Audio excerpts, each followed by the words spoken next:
বাংলাদেশে ক্ষমতার চিরস্থায়ী অবস্থান নিয়ে নানা ধরনের চর্চা চলছে, বিশেষ করে শেখ হাসিনার দীর্ঘ 15 বছরের শাসনকাল পর্যালোচনায়। গত 15.5 বছর ধরে আওয়ামী লীগ সরকার রাজত্ব চালিয়ে আসলেও বিভিন্ন রাজনৈতিক বিশ্লেষক ও বিশেষজ্ঞরা মনে করেছেন দেশের শাসন ব্যবস্থায় এক ধরনের অস্থিরতা ও সংকট তৈরি হয়েছে। শেখ হাসিনার ক্ষমতায় থাকার প্রয়াস, রাজনৈতিক কৌশল এবং ক্ষমতার স্বার্থে নেওয়া সিদ্ধান্তগুলো বর্তমানে দেশের ভবিষ্যৎ রাজনৈতিক পরিস্থিতির জন্য চ্যালেঞ্জ হয়ে দাঁড়িয়েছে।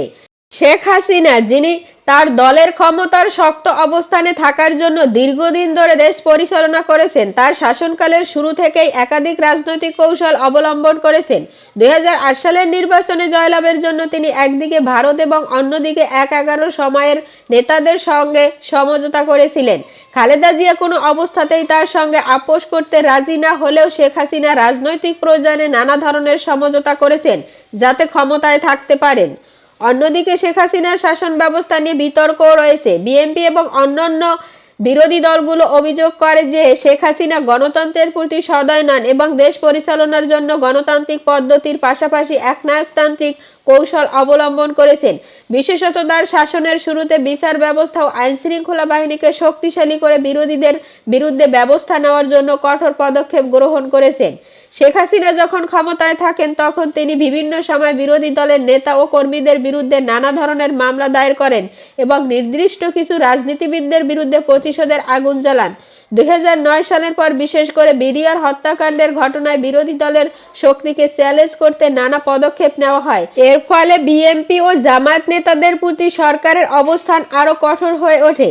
রাজনৈতিক কৌশল এবং ক্ষমতার প্রয়োজনে শেখ হাসিনা কখনো ভারতকে শক্তি হিসেবে ব্যবহার করেছেন, আবার কখনো বিদেশি শক্তির সমর্থন পেতে চেষ্টা করেছেন। তবে পশ্চিমা শক্তির সমর্থন যেভাবে তার শাসন ব্যবস্থায় প্রভাব ফেলেছে তাতে কিছুটা অস্থিরতা তৈরি হয়েছে।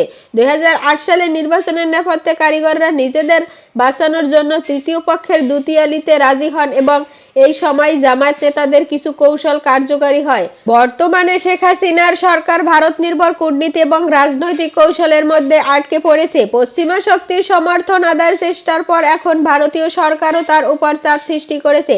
এমনকি বাংলাদেশের সেনাপ্রধান এবং ভারতের বিদেশ সচিবের মধ্যে গোপন আলোচনা অনুষ্ঠিত হয়েছে, যা দেশের রাজনৈতিক দৃষ্টিকোণ থেকে বেশ গুরুত্ব পাচ্ছে।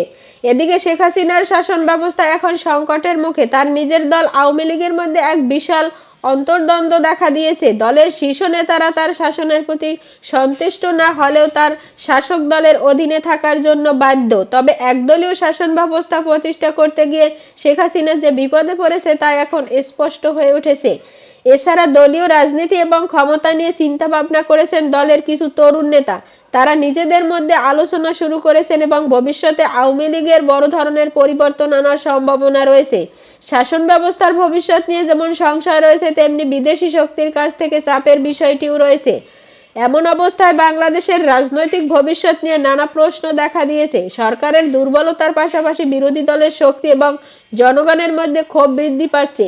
এর পরিণতি কি হতে পারে তা নির্ভর করেছে আগামী মাসগুলোতে রাজনৈতিক পরিস্থিতি কেমন হয় তার উপর।